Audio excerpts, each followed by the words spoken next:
በስመ አብ ወወልድ ወመንፈስ ቅዱስ አሐዱ አምላክ አሜን። ጤና ይስጥልኝ የእግዚአብሔር ቤተሰቦች እንደምን አላችሁ? ዛሬ እንግዲህ የታላቁን ሰማዕት የቅዱስ ጊዮርጊስን ዓመታዊ ክብረ በዓል በተመለከተ ስለ ታሪኩ አንዳንድ ነገር ለማለት እንግዲህ መጥቻለሁ ማለት ነው። እንግዲህ ስለ ቅዱስ ጊዮርጊስ ስናነሳ ከስሙ እንጀምራለን ማለት ነው። ቅዱስ ጊዮርጊስ ማለት ያው ቅዱስ ማለት የተለየ የተቀደሰ ጽሩይ እንደማለት ሲሆን ጊዮርጊስ የሚለው ደግሞ ኮከበ ጽባህ ፀሐይ ሐረገ ወይን መስተገብረ ሃይማኖት ማለት ነው። መስተገብረ ሃይማኖት ማለት ደግሞ የሃይማኖት ገበሬ ማለት ነው። ትውልዱ ጥር 2 ቀን ሲሆን በ269 ዓመተ ምህረት በታናሽ እስያ በቀጰዶቅያ ተወለደ ማለት ነው። አባቱ ዞሮንቶስ እናቱ ደግሞ ቴዎብስታ ትባላለች ማለት ነው። የሷ ሀገር ፍልስጤም ሲሆን የአባቱ ሀገር ደግሞ ቀጰዶቅያ ነው። አባቱ በዛው ሀገር መስፍን ሆኖ ተሹሞ ይኖር ነበረ ማለት ነው። የቅዱስ ጊዮርጊስ ሁለት እህቶች ነበሩት። የእህቶቹ ስም ደግሞ ማርታና እስያ ይባላሉ ማለት ነው። ቅዱስ ጊዮርጊስ 10 ዓመት በሞላው ሰዓት የቅዱስ ጊዮርጊስ አባት ማለት ነው ያርፋል። ከዛም በኋላ በምትኩ ሌላ ደግ መስፍን ተሹሞ ቅዱስ ጊዮርጊስን እንደ ልጅ እየተንከባከበ ጦር ውርወራ፣ ፈረስ ግልቢያን ያስተምረዋል ማለት ነው። በዚህን ጊዜ ጦር ውርወራ፣ ፈረስ ግልቢያን ተምሮ ወደ ጦርነት በገባ ሰዓት በክርስቶስ ስም እመጣባችኋለሁ ሲላቸው ጠላቶቹን ሸሽተው ፈርተው ይበተኑ ነበረ ማለት ነው። ከዛም በኋላ 20 ዓመት በሞላው ሰዓት ለዛ ደግ መስፍን የ15 ዓመት ቆንጆ ብላቴና ሴት ልጅ ነበረችው ማለት ነው። የ15 ዓመት ቆንጆ ብላቴና ሴት ልጅ ነበረችው እና ቅዱስ ጊዮርጊስን ሊድርለት አስቦ ድግስን አዘጋጅቶ እያለ በድንገት ያ ደግ መስፍን ያርፋል ማለት ነው። በዚህም ሐዘን ምክንያት ሰርጉ ይቋረጣል ማለት ነው። እንግዲህ የአምላክ ፍቃድ አለበት ማለት ነው። በዚህ ሐዘን ላይ ቅዱስ ጊዮርጊስ በዚህ ምክንያት በኢያሪኮ ዳርቻ ወደምትገኝ ቤሩት ወደምትባል ከተማ ይሄዳል ማለት ነው። ከዛም በኋላ በቤሩት ሲያልፍ የቤሩት ሰዎች እንደ ንስር 2 ክንፍ ያለው፣ እንደ ፍየል ጽህም ያለው፣ እንደ አንበሳ ጠንካራ ክንድና እግር ያለው፣ እንደ ዘንዶ ጅራት ያለው፣ አንገቱ እንደ ሰጎን የሰገገ አስፈሪ ዘንዶ የሚባል አውሬን ያመልኩ ነበርና ሲርበው ባህር ውስጥ እየገባ በባህር ውስጥ ያሉ እንስሳትን ይመገብ ነበር። ከዛም በተረፈ ደግሞ በሰማይ የሚበሩ አእዋፋትን በትንፋሹ እየገደለ ይመገብ ነበረ ማለት ነው። ህዝቡ ሁሉም ሴት ልጆቻቸውን ሰጥተው ጨርሰው የመስፍኑ ልጅ ብቻ ነበረች በዛን ጊዜ የቀረች ማለት ነው። እና በዛና ሀገር የሚኖሩ በቤሩት ሀገር የሚኖሩ ሰዎች ወደ ንጉሱ ቀርበው እኛ ሴት ልጆቻችንን ሰጠን ጨርሰናል፣ አሁን የምንሰጠው የለንም፣ ሚስቶቻችንን እንዳንሰጥ ካለነሱ ምንም የለንም፣ ስለዚህ ሀገር ጥለን ጓዝ ጠቅልለን እንሄዳለን አሉት። መስፍኑም እንግዲህ እዛው ሀገር ቤሩትን ያስተዳድራት የነበረው መስፍን ማለት ነው፣ አትሂዱ፣ እኔም ሴት ልጅን እሰጣለሁ እገብራለሁ አለው። ያቺ ሴት ልጅ ብሩክታዊት ትባል ነበር ማለት ነው። ከዛም በኋላ ያችን ሴት ልጅ ገበሩለት ማለት ነው ለዛ አውሬ ማለት ነው። ከዛም በኋላ በዚህ ሰዓት እሷን ወስደው ከግንድ ጋር ያስሯታል። ያ ድራጎን ሁሌም በሚመጣበት ሰዓት ልጆችን የሚበላበት ቦታ ላይ ያስሯታል ማለት ነው። በዚህ ሰዓት ነበረ እንግዲህ ቅዱስ ጊዮርጊስ ቤሩት የገባው ማለት ነው። አልፎ ሲሄድ የለቅሶ ድምፅ ይሰማና ዞሮ ሲመለከት ሕፃን ልጅ ታስራ በግንድ ላይ ታስራ ታለቅሳለችና ለምን ታለቅሻለች ብሎ ይጠይቃታል።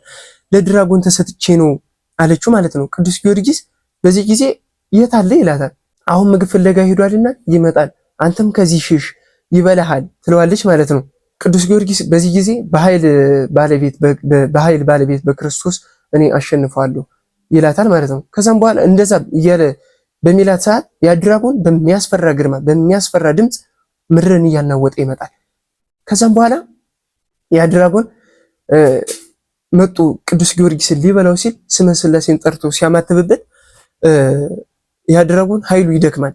ከላዩ ላይ ያደረው ሰይጣን እንደ ጢስ ተኖ እንደ ጉም በኖ ሲሄድ ያየዋል ማለት ነው። ከዛም በኋላ ያችን ልጅ ይፈታትና እሷ ታስራበት በነበረው ገመድ ያስረውና እሷን እያስጎተተ ወደ ከተማ ይዞት ይገባል። ወደ ከተማ ይዞት ሲገባ እንግዲህ የቤሩት ሰዎች ያንን ድራጎን እጅግ ከመፍራታቸው የተነሳ ሲያዩት ተሸበሩ በቃ ከተማ ለቀው መሸሽ ጀመሩ ማለት ነው። ሊያስበላን መጣ እያሉ ሁሉም ከተማውን ጥለው መሮጥ ጀመሩ። ከዛም በኋላ ራሱን ማዳን የማይችለውን ለምን አምላኬ ብላችሁ ታመልኩታላችሁ ብሎ ቅዱስ ጊዮርጊስ ይላቸዋል ማለት ነው። ከዛም በኋላ ያንን ድራጎን ከከተማ ውጭ ያወጣና ይገድለዋል ማለት ነው። ከዛም በኋላ ቅዱስ ጊዮርጊስ ወደ ከተማ ተመልሶ ያስተምራቸዋል። ስለ ቀናች ሃይማኖት፣ ስለ ክርስቶስ መንግስት ያስተምራቸዋል ማለት ነው። ከዛም በኋላ በሰላም የሚኖሩ ሆነዋል ማለት ነው። የአባቱን ሹመት ሊቀበል ነበርና የሄደ ዱድያኖስ ወደ ተባለ ንጉስ ይሄዳል ማለት ነው። ከዛም በኋላ ወደ ዱድያኖስ በሄደ ሰዓት አምልኮተ እግዚአብሔር ተረስቶ አምልኮተ ጣዖት ቁሞ ለአጵሎን ሲሰግዱ ያገኛቸዋል ማለት ነው። ቅዱስ ጊዮርጊስ እንግዲህ ሂዶ ለንጉሱ ለዱድያኖስ የሰጠውን ይዞት የሄደውን እጅ መንሻ አማሃ ማለት ነው ስጦታውን ለነዲያን መጽውቶ አብረውት የነበሩትን አሽከሮቹን አስከትሏቸው የነበሩት አሽከሮችን ወደ ሀገራቸው አስመልሶ ስለ ክርስቶስ መመስከር ጀመረ ማለት ነው። ከዚህ በኋላ የአባቱን ሹመት ሊቀበል ወደ ዱድያኖስ ከሄደ በኋላ 70 ነገስታት ለአጵሎን ሲሰግዱ እነዚህም 70 ነገስታት ዱድያኖስ፣ መግነጢዮስ፣ አትናሲያ፣ ንጉሰ ፋርስ ፈርጥሚስ፣ ማርቲያኖስ እነዚህ የመሰሰሉ ሰዎች 70 ነገስታት ማለት ነው ለአጵሎን ሲሰግዱ አግኝቶ ስለ ክርስቶስ መሰከር። ንጉሱ ይህንን በሰማ ጊዜ ቅዱስ ጊዮርጊስ ስለ ክርስቶስ ሲመሰክር በሰማ ጊዜ ሊያታልለው ሞከረ። ምን ብሎ ሊያታልለው ሞከረ? ብዙ ገንዘብ እንደሚሰጠው ሹመትን እንደሚሾመው ብዙ ቃል ኪዳን ገባለት። ነገር ግን ቅዱስ ጊዮርጊስ አልሰማውም። በዚህ ያ ንጉስ ተቆጥቶ 3 ዓመት ሙሉ ለጣዖት ሳሰግድ ማንም ስለ ክርስቶስ ደፍሮ እኔን የተናገረኝ አልነበረም። አንተ የማን ሀገርህስ ወዴት ነው ብሎ ይጠይቀዋል ማለት ነው። ከኔ ጋር ቅዱስ ጊዮርጊስ በዚህ ጊዜ ከኔ ጋር ምን ህብረት አለህና ስለ ሀገሬ ትጠይቀኛለህ ይለዋል ማለት ነው። የሚያውቁት ግን ቅዱስ ጊዮርጊስን የሚያውቁት ይህ የዞሮንቶስ የመስፈኑ የዞሮንቶስ ልጅ ነው አሉት ማለት ነው። ከዛን ያ ንጉስ ያ መስፈን አንተ የኛ ዘር ነህ፣ ስለዚህ በ10 አህጉር ላይ እሾምሃለሁ እና ለአጵሎን ስገድ ይለዋል። ቅዱስ ጊዮርጊስ ግን ከአምላኬ ከኢየሱስ ክርስቶስ በቀር ሌላ አምላክ የለም ብሎ ይመሰክራል ማለት ነው። በዚህ ተቆጥቶ ስጋውን አስተፈተፈው። ቅዱስ ጊዮርጊስን ስጋውን አስተፈተፈው ማለት ነው። በባለችንካር ጫማ አጫምቶ ሂዳሉ። እንግዲህ ቅዱስ ጊዮርጊስ እንደዛ ሲሆን መጓዝ ተስኖታል። እግሩ ተበሳሳ፣ አጎንብሶ ሄደ። በዚህ ጊዜ መከራው ሲበዛበት ወደ እግዚአብሔር አመለከተ ማለት ነው። ወዲያው ቅዱስ ሚካኤል ደርሶ በጤና አቆመውና ሂዶ ቅዱስ ጊዮርጊስ አንተ አላዊ እፈር ጌታዬ አስነሳኝ ብሎ ስለ ክርስቶስ መሰከረ ማለት ነው። እንግዲህ እንደገና በሰባ ችንካሮች አስቸነከረው። እሱን በሰባ ችንካር አስቸንክሮ በእሳት አቃጥሎ በመዶሻ አስቀጥቅጦ ይላል በሆዱ ላይ ድንጋይ እና ምሰሶ አድርጎ እንዲንከባለል አደረገ። ከዛም በኋላ አሁንም የማይሞት ሆነ። እንደገና ደግሞ በመጋዝ ተቆራርጦ ጨው ተጨመረበት። ስጋው ተቆራርጦ እንግዲህ ወደቀ። በዝግ ቤት ዘግተውት ሄዱ። ከዚህም በኋላ ጌታችን ዳሶ አስነሳው። 3 ጊዜ እንደሚሞት በአራተኛው 3 ጊዜ ሙቶ እንደሚነሳ በአራተኛው ደግሞ እንደሚሞት እንደሚያርፍ ጌታችን አጽናንቶ አስነሳው ማለት ነው። ከዚህም በኋላ አሁንም ሄዶ ያንን ንጉስ ይሄው ጌታዬ መድኃኒቴ ኢየሱስ ክርስቶስ ዳግመኛ አስነሳኝ ይለዋል ማለት ነው። ከዚህም በኋላ ያ ንጉስ በጣም ከመበሳጨቱ የተነሳ በሰራይ የሚገድልልኝ ጊዮርጊስ የተባለን ሰው በሰራይ የሚገድልልኝ በመርዝ ቀመሞ የሚገድልልኝ ሰው እፈልጋለሁ ብሎ አዋጅ አስነገረ ማለት ነው። ከዚህም በኋላ አንድ አትናሲዮስ የተባለ መሰሪ ቀርቦ እኔ ገድለዋለሁ ብሎ በላም ፈትኖ መርዝ ቀመሞ ማለት ነው። በላም ፈትኖ ሰጠው። ከዛም ቅዱስ ጊዮርጊስ አማትቦ እንግዲህ ያንን በስመ ሥላሴ ጠርቶ ቢጠጣው ፊቱ እንደ ፀሐይ አበራ፣ እንደ ጨረቃ ደመቅ፣ እንደ ከዋክብት አሸበረቀ። አትናሲዮስ በዚህ ተገርሞ አመነ። ከዚህም በኋላ ቅዱስ ጊዮርጊስ የቆመባትን መሬት ቢረግጣት ውሃ ፈለቀ። ወደ ክርስቶስ ሲያመለክት ቅዱስ ቶማስ መጥቶ ይህንን ሰው አጥምቆታል ማለት ነው። በዚህ ምክንያት ሰማዕት ሆኗል እንግዲህ በክርስቶስ ስላመነ ማለት ነው። ከዚህም በኋላ እንግዲህ ይህንን ሁሉ ከተደረገ በኋላ 70 ነገስታት ተሰብስበው አይሁድ ተሰብስበው የሰቀሉት የናዝሬቱ ኢየሱስ አምላክ ነው ትላለህ? እስኪ ምልክትን አሳየን አሉት ማለት ነው ቅዱስ ጊዮርጊስን። ከዚህም በኋላ ቅዱስ ጊዮርጊስ የተቀመጡበትን ወንበር አለምልሞ አሳያቸው። የለመለሙ እጽዋትን ደግሞ አድርቆ አሳያቸው። ከሞቱ 430 ዓመት የሆናቸውን ሙታን አስነስቶም አሳያቸው። አፍረው እነሱም ዝም አሉ። ከዛ ምንም ከሌላት መበለት ቤት ወስደው አሰሩት። የመበለቲቱን ልጅም እንግዲህ እንደሚታወቀው ፈውሶ አስነሳላት ማለት ነው። ንጉሱ ተቆጥቶ ይድራስ ወደ ተባለ ቦታ በመንኮራኩር አስፈጭቶ እንዲበተን አደረገው ማለት ነው የቅዱስ ጊዮርጊስን ስጋ። ከዚህም በኋላ የቅዱስ ጊዮርጊስን ስጋ በትነውት ሲመለሱም በትነው የነበሩት ማለት ነው እንደ ወታደር የነበሩት በየቅጠሉ ጊዮርጊስ ቅዱሱ ለእግዚአብሔር እያለ ተጽፎ ሲያዩ አምነው ደነገጡ። እግዚአብሔርም ተገልጾ ነፋሳትን ከእልፍ አላፍ መላእክት ጋር ወርዶ ነፋሳትን የቅዱስ ጊዮርጊስን ስጋ እንዲሰበስቡ አዘዛቸውና ስጋው ተሰበሰበ ማለት ነው። ተሰብስቦ ሕያው ሆኖ እንዲነሳ አደረገው ማለት ነው። ዱዲያኖስ በሕይወት በመነሳቱ ተደንቆ